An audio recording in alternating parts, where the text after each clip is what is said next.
Alors, en fait, je pourrais commencer par ce qui me paraît, les clichés dominants de l'époque, qui sont les clichés de la psychanalyse. C'est-à-dire que je pense que c'est la pensée dominante de l'époque, donc en fait, l'idée qu'on est tous une blessure, que nous venons tous de papa et maman, que nous sommes complètement explicables par papa et maman, et cetera, me paraît vraiment les clichés les plus nocifs de l'époque. Ça ne veut pas dire qu'ils n'aient pas une part de vérité, comme tout cliché, mais disons qu'il y a je trouve qu'on les questionne plus assez, ils sont complètement intériorisés par la langue même usuelle et courante. Mais comme je pense que le premier travail du citoyen ou du penseur, qui pour moi sont une seule chose, c'est de lutter contre ses propres clichés, je parlerai plutôt des clichés de ma famille politique qui est la gauche.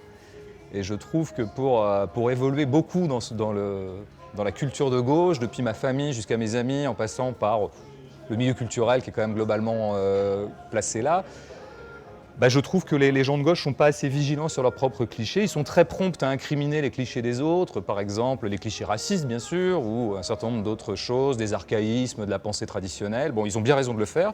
Je trouve qu'il ferait bien de faire un peu gaffe à leurs propres clichés. Alors, j'en donnerai quelques-uns.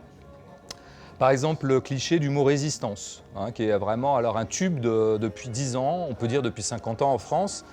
Mais alors notamment, là, je trouve depuis une décennie, c'est-à-dire tout le monde est un peu résistant, quoi. Et je pense que si les gens de gauche se rendaient compte qu'à l'extrême droite, il y a aussi un imaginaire de la résistance et que Marine Le Pen se dirait très volontiers résistante, ils arrêteraient de prononcer ce mot comme ça à tout va.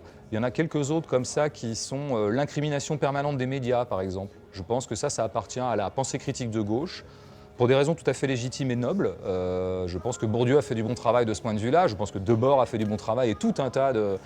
Mais disons, il y a un moment toujours où la pensée se fossilise et que je pense qu'on peut passer à autre chose. Et donc notamment la critique des médias me paraît toujours très vaine parce que très générique. Il faudrait être un peu précis. C'est souvent d'ailleurs un des défauts du cliché, structurel du cliché, c'est d'être général bien sûr. Et que ce qu'on a toujours envie d'opposer au cliché, c'est de la précision et du particulier. Il y a par exemple la critique de la télé. J'en parlais encore hier avec un ami de gauche qui me disait la télé ça rend con, la télé ceci, la télé cela, comme si elle était le pire des maux de l'époque. Alors moi il y a deux choses que je lui oppose, c'est d'abord ma propre pratique, c'est-à-dire j'ai été un enfant téléphage et comme il me disait que la télé rendait bête, ce qui est un cliché de gauche, je lui disais donc je suis bête.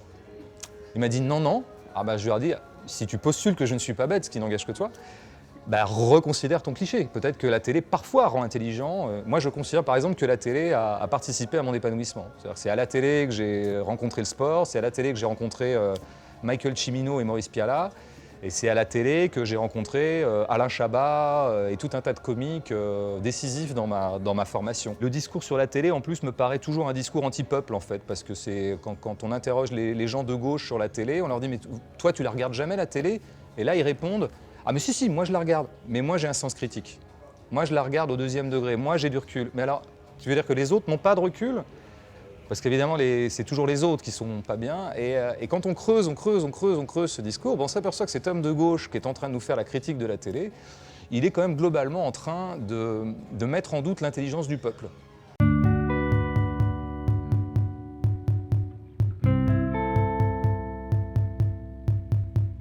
Alors il y en a un qui me paraît assez opératoire au cinéma et qui me paraît aussi dominant, c'est le cliché sur l'individualisme. C'est-à-dire c'est quelque chose qu'on entend beaucoup, mais alors là, à droite comme à gauche, alors de tous les penseurs, je pense réunis. Je n'en connais qu'un qui ne dise pas ça et je le citerai plus tard.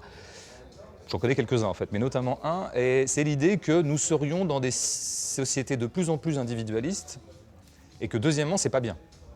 Voilà. Et qu'il faudrait retrouver le sens du collectif, le vivre ensemble. Alors, beau cliché, ça, le vivre ensemble, c'est un mot comme ça que tout le monde prononce maintenant, le lien social, toutes ces choses que tout le monde dit de Marine Le Pen à Olivier Besancenot.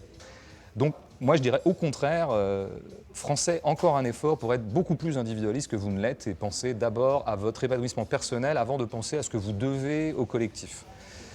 Puisque dans un certain camp de droite, au contraire, on met beaucoup en avant l'idée que oui, certes, vous avez des droits, mais vous avez des devoirs. Vous devez au collectif. La gauche devrait dire non, je ne me dois pas au collectif, je me dois à moi-même. Moi, je trouve que ce serait une belle quête. Donc, je pense que l'individualisme, dans l'histoire des sociétés, c'est une conquête d'émancipation. Par exemple, si on prend les femmes, très clairement, les femmes, le mouvement d'émancipation des femmes, on pourrait très bien le résumer au moment où les femmes ont pensé à leur propre individu avant de penser à d'autres gens qu'elles, ce qu'on a toujours prescrit aux femmes. pense à tes enfants avant de penser à toi, pense à ton mari avant de penser à toi, pense à un certain nombre de choses avant de penser à toi. Le jour où les femmes se sont mis à dire mais hé, et moi dans tout ça, moi je pourrais peut-être penser à mon corps, à ma jouissance, à ma liberté, à mon intérêt, ça a donné lieu à ce qu'on appelle le féminisme. Donc cette idée que le mot individualiste serait un mot méchant, je trouve que c'est étonnant comme c'est une idée qui est peu interrogée. J'ai entendu une philosophe dont j'ai oublié le nom récemment, belge, qui disait qu'on pouvait au contraire concilier l'individualisme et la gauche, et ça m'a beaucoup intéressé.